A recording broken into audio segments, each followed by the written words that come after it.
विधान परिषदेच्या निवडणुकीचा निकाल लागलेला आहे आणि आता माझ्यासोबत मनसेचे प्रवक्ते संदीप देशपांडे आहेत। संदीपजी, काय सांगणार तुम्ही? आपण एक ट्विट केलेलं आहे, यामध्ये शिवसेना उद्धव बाळासाहेब ठाकरे गटाचे मिलिंद नार्वेकर सुद्धा विजयी झालेले आहेत, काय सांगणार?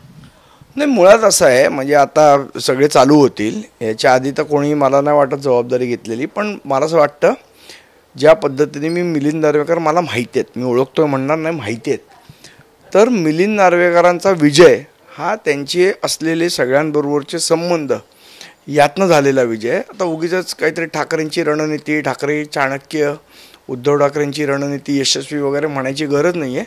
हा जो विजय आहे त्याचं श्रेयही त्यांचंच होतं। उद्या जर पराभव झाला असता तर पराभवही त्यांचा होता, पण श्रेय घेताना सगळेजण येतात, म्हणून मी आपलं एक ट्विट करून म्हटलं की या विजयाचा जर श्रेय कोणाचं असेल मिलिंद नार्वेकरांच्या, तर ते मिलिंद नार्वेकरांचंच आहे, त्याचं श्रेय दुसऱ्या तिसऱ्या कोणाचंही नाही आहे। ओएसिस फर्टिलिटीच्या तज्ञांनी IVF उपचार पद्धतीद्वारे 1 लाखांहून अधिक जोडप्यांना मातृत्व प्राप्तीचा आनंद दिला आहे। मोफत अपॉइंटमेंट बुक करण्यासाठी आजच संपर्क साधा। मला नाही वाटत की पक्षप्रमुख म्हणून उद्धव ठाकरेंनी या ठिकाणी काहीतरी रणनीती राखली असेल।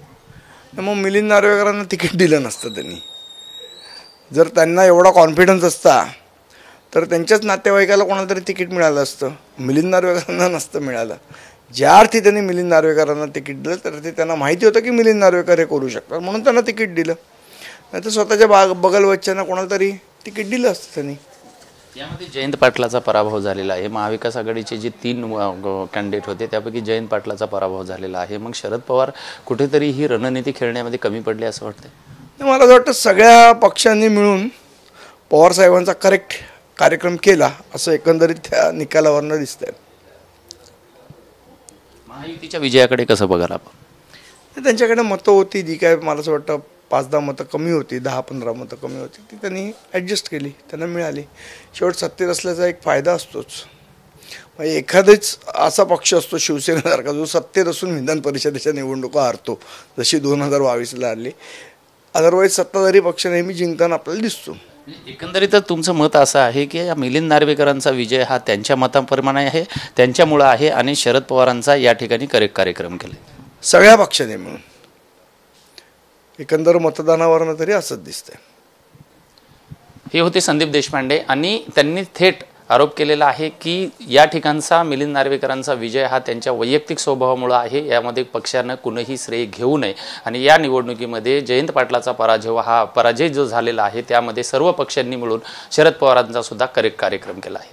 व्हिडिओ जर्नलिस्ट रवी साखरकरसह विजय गायकवाड, TV9 मराठी, मुंबई, दादर।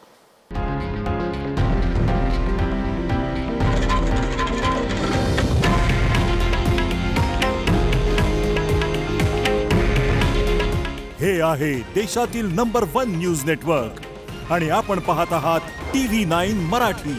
काळजी तुमची, हित महाराष्ट्राचं।